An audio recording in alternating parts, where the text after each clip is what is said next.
नमस्कार दोस्तों, स्वागत है आपका मेरे चैनल कथा कुंज में। आज मैं आपके लिए लेकर आई हूँ मुंशी प्रेमचंद्र जी द्वारा लिखित एक कहानी जिसका शीर्षक है पूस की रात। अगर आपको ये कहानी अच्छी लगे तो इसे लाइक कीजिएगा और मेरे चैनल को सब्सक्राइब कीजिएगा और अपने दोस्तों के साथ इसे शेयर कीजिएगा। तो आइए कहानी शुरू करते हैं। हल्कू ने आकर स्त्री से कहा, सहना आया है, लाओ जो रुपए रखे हैं उसे दे दूं, किसी तरह गला तो छूटे। मुन्नी झाड़ू लगा रही थी, पीछे फिरकर बोली, 3 ही रुपए हैं, दे दोगे तो कंबल कहाँ से आवेगा? माघ पूस की रात हार में कैसे कटेगी? उससे कह दो फसल पर दे देंगे, अभी नहीं। हल्कू एक क्षण अनिश्चित दशा में खड़ा रहा। पूस सिर पर आ गया। कंबल के बिना हार में रात को वह किसी तरह नहीं जा सकता, मगर सहना मानेगा नहीं, घुड़कियाँ जमावेगा, गालियाँ देगा। बला से जाड़ों में मरेंगे, बला तो सिर पर से टल जाएगी। यह सोचता हुआ वह अपनी भारी भरकम डील लिए हुए स्त्री के समीप आ गया और खुशामद करके बोला, ला दे दे, गला तो छूटे, कंबल के लिए कोई दूसरा उपाय सोचूंगा। मुन्नी उसके पास से दूर हट गई और आंखें तरेरती हुई बोली, कर चुके दूसरा उपाय, जरा सुनो तो कौन सा उपाय करोगे? कोई खैरात दे देगा कंबल? ना जाने कितने बाकी हैं जो किसी तरह चुकाने ही नहीं आती। मैं कहती हूँ तुम क्यों नहीं खेती छोड़ देते, मर मर कर काम करो, उपज हो तो बाकी दे दो। चलो छुट्टी हुई, बाकी चुकाने के लिए ही तो हमारा जन्म हुआ है। पेट के लिए मजूरी करो, ऐसी खेती से बाज आए, मैं रुपये ना दूंगी, ना दूंगी। हल्कू उदास होकर बोला, तो क्या गाली खाऊं? मुन्नी ने तड़प कर कहा, गाली क्यों देगा, क्या उसका राज है? मगर यह कहने के साथ ही उसकी तनी हुई भवें ढीली हो गई। हल्कू के उस वाक्य में जो कठोर सत्य था वह मानो एक भीषण जंतु की भांति उसे घूर रहा था। उसने जाकर आले पर से रुपए निकाले और लाकर हल्कू के हाथ पर रख दिए। फिर बोली, तुम छोड़ दो अब की से खेती, मजूरी में सुख से एक वक्त की रोटी खाने को मिलेगी, किसी की धौंस तो ना सहनी पड़ेगी। अच्छी खेती है, मजूरी करके लाओ, वह भी उसी में झोंक दो, उस पर धौंस भी। हल्कू ने रुपए लिए और इस तरह बाहर चला मानो अपना हृदय निकाल कर देने जा रहा हो। उसने मजूरी से एक एक पैसा काट कपट कर 3 रुपए कंबल के लिए जमा किए थे। वह आज निकले जा रहे थे। एक एक पग के साथ उसका मस्तक अपनी दीनता के भार के से दबा जा रहा था। पूस की अंधेरी रात, आकाश पर तारे भी ठिठुरते हुए मालूम होते थे। हल्कू अपने खेत के किनारे ऊख के पत्तों की एक छतरी के नीचे बांस के खटोले पर अपनी पुरानी गाढ़ी की चादर ओढ़े पड़ा काँप रहा था। खाट के नीचे उसका संगी कुत्ता जबरा पेट में मुंह डाले सर्दी से कू कू कर रहा था।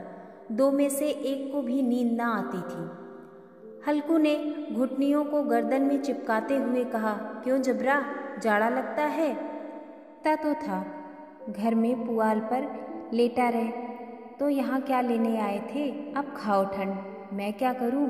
जानते थे मैं यहाँ हलवा पूरी खाने आ रहा हूँ, दौड़े दौड़े आगे आगे चले आए, अब रो नानी के नाम को।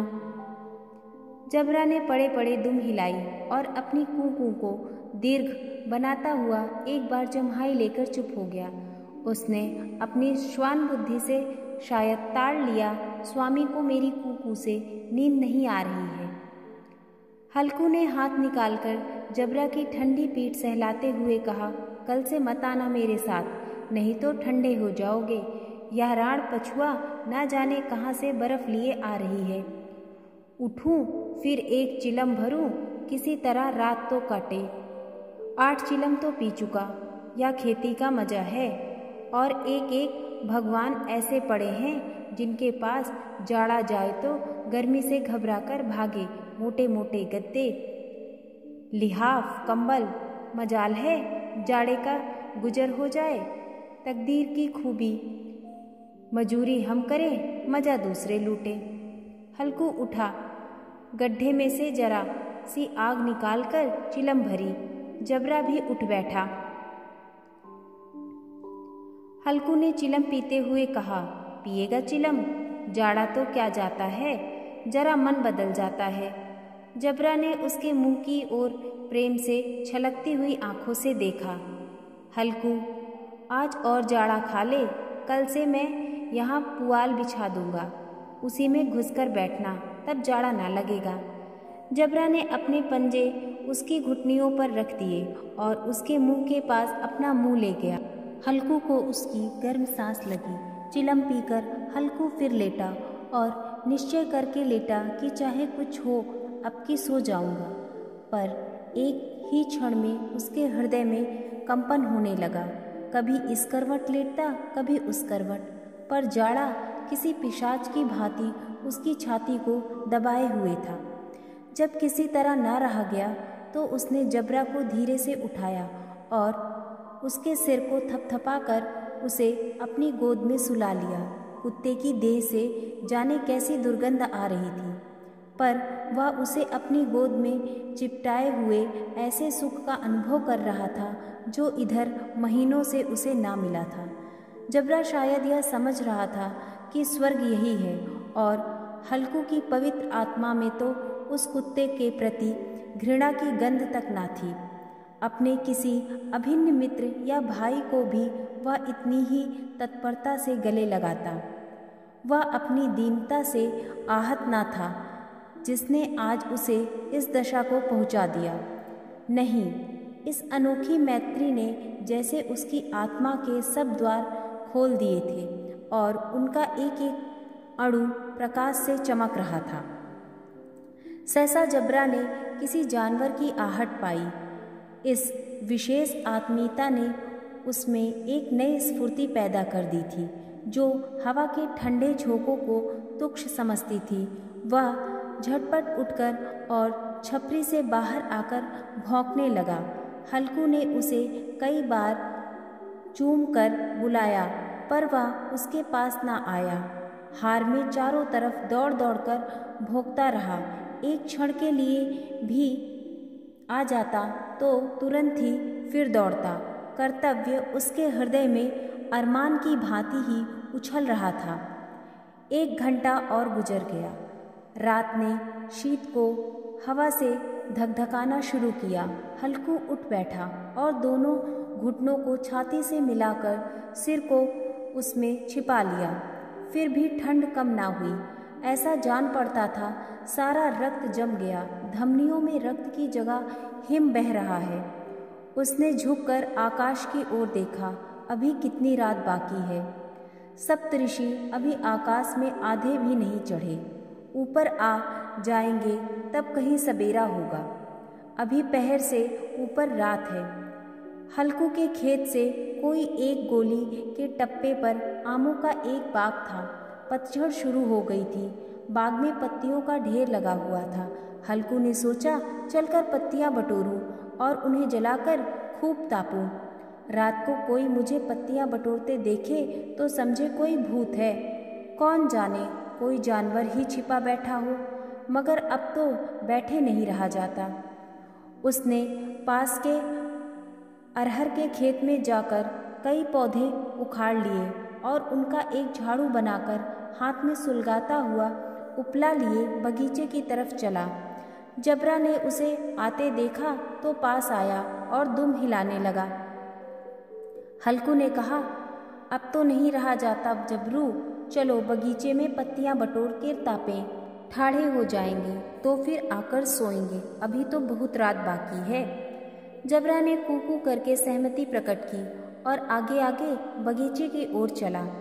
बगीचे में खूब अंधेरा छाया हुआ था और अंधकार में निर्दय पवन पत्तियों को कुचलता हुआ चला जाता था। वृक्षों की ओस की बूंदें टप टप नीचे टपक रही थी। एकाएक एक झोंका मेहंदी के फूलों की खुशबू लिए हुए आया। हल्कू ने कहा, कैसी अच्छी महक आई जबरू, तुम्हारी नाक में भी तो सुगंध आ रही है। जबरा को कहीं जमीन पर एक हड्डी पड़ी मिल गई। उसे निचोड़ रहा था। हल्कू ने आग जमीन पर रख दी और पत्तियां बटोरने लगा। जरा देर में पत्तियों का ढेर लग गया। हाथ ठिठुरे जाते थे, नंगे पांव गले जाते थे और वह पत्तियों का पहाड़ खड़ा कर रहा था। इसी अलाव में वह ठंड को जलाकर भस्म कर देगा। थोड़ी देर में अलाव जल उठा। उसकी लौ ऊपर वाले वृक्ष की पत्तियों को छू छू कर भागने लगी। उस अस्थिर प्रकाश में बगीचे के विशाल वृक्ष ऐसे मालूम होते मानो उस अथाह अंधकार को अपने सिरों पर संभाले हुए हों। अंधकार के उस अनंत सागर में यह प्रकाश एक नौका के समान हिलता मचलता हुआ जान पड़ता था। हल्कू अलाव के सामने बैठा आग ताप रहा था। एक क्षण में उसने दोहर उतारकर बगल में दबा ली, दोनों पांव फैला दिए मानो ठंड को ललकार रहा हो। तेरे जी में जो आए सो कर। ठंड की असीम शक्ति पर विजय पाकर विजय गर्व को हृदय में छिपा ना सकता था। उसने जब्रा से कहा, क्यों जब्बर, अब ठंड नहीं लग रही है? जब्बर ने कू करके मानो कहा, अब क्या ठंड लगती ही रहेगी? पहले से यह उपाय न सूझा, नहीं इतनी ठंड क्यों खाते? जब्बर ने पूँछ हिलाई। अच्छा आओ इस अलाव को कूदकर पार करें, देखें कौन निकल जाता है। अगर जल गए बच्चा तो मैं दवा ना करूँगा। जब्बर ने उस अग्नि राशि की ओर कातर नेत्रों से देखा। मुन्नी से कल कहना देना, नहीं तो लड़ाई करेगी। यह कहता हुआ वह उछला और उस अलाव के ऊपर से साफ निकल गया। पैरों में जरा लपट लगी पर वह कोई बात न थी। जबरा आग के गिर्द घूमकर उसके पास आ खड़ा हुआ। हल्कू ने कहा, चलो चलो, इसकी सही नहीं, ऊपर से कूद कर आओ। वह फिर कूदा और अलाव के इस पार आ गया। पत्तियां जल चुकी थी। बगीचे में फिर अंधेरा छा गया। राख के नीचे कुछ कुछ आग बाकी थी, जो हवा का झोंका आ जाने पर जरा जाग उठती थी, पर एक क्षण में फिर आंखें बंद कर लेती थी। हल्कू ने फिर चादर ओढ़ ली और गर्म राख के पास बैठा हुआ एक गीत गुनगुनाने लगा। उसके बदन में गर्मी आ गई थी, पर ज्यों ज्यों शीत बढ़ती जाती थी उसे आलस से दबाए लेता था। जबरा जोर से भूख कर खेत की ओर भागा। हल्कू को ऐसा मालूम हुआ कि जानवरों का एक झुंड खेत में आया है। शायद नील गायों का झुंड था। उनके कूदने दौड़ने की आवाज़ें साफ साफ कानों में आ रही थी। फिर ऐसा मालूम हुआ कि खेत में चर रही हैं। उनके चबाने की आवाज़ चर चर सुनाई देने लगी। उसने दिल में कहा, नहीं, जबरा के होते कोई जानवर खेत में नहीं आ सकता। नोच ही डाले, मुझे भ्रम हो रहा है। कहाँ, अब तो कुछ नहीं सुनाई देता। मुझे भी कैसा धोखा हुआ। उसने जोर से आवाज़ लगाई, जबरा जबरा। जबरा भूखता रहा, उसके पास ना आया। फिर खेत के चरे जाने की आहट मिली। अब वह अपने को धोखा ना दे सका। उसे अपनी जगह से हिलना जहर लग रहा था। कैसा दंदाया हुआ था। इस जाड़े पाले में खेत में जाना, जानवरों के पीछे दौड़ना असहाय जान पड़ा। वह अपनी जगह से ना हिला। उसने जोर से आवाज़ लगाई, लिहो लिहो लिहो। जबरा फिर भूख उठा। जानवर खेत चर रहे थे, फसल तैयार है। कैसी अच्छी खेती थी, पर ये दुष्ट जानवर उसका सर्वनाश किए डालते थे। हल्कू पक्का इरादा करके उठा और 2-3 कदम चला, पर एकाएक हवा का ऐसा ठंडा चुभने वाला बिच्छू के डंक सा झोंका लगा कि वह फिर बुझते हुए अलाव के पास आ बैठा और राख को कुरेदने अपनी ठंडी देह को गरमाने लगा। जबरा अपना गला फाड़ डालता था। नील गायें खेत का सफाया किए डालती थीं और हल्कू गर्म राख के पास शांत बैठा हुआ था। अकर्मण्यता ने रस्सियों की भांति उसे चारों तरफ से जकड़ रखा था। उसी राख के पास गर्म जमीन पर वह चादर ओढ़कर सो गया। सवेरे जब उसकी नींद खुली तब चारों तरफ धूप फैल गई थी और मुन्नी कह रही थी, क्या आज सोते ही रहोगे?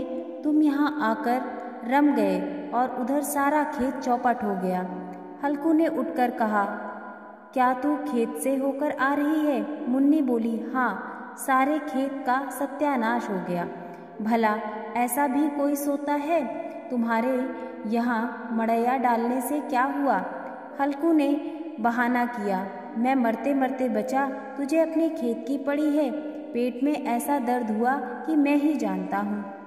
दोनों फिर खेत के डांड पर आए। देखा सारा खेत रौंदा पड़ा हुआ है और जबरा मड़ैया के नीचे चित लेटा है, मानो प्राण ही ना हो।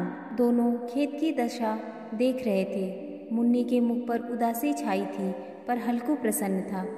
मुन्नी ने चिंतित होकर कहा, अब मजूरी करके माल गुजारी भरनी पड़ेगी। हल्कू ने प्रसन्न मुख से कहा, रात को ठंड में यहाँ सोना तो ना पड़ेगा?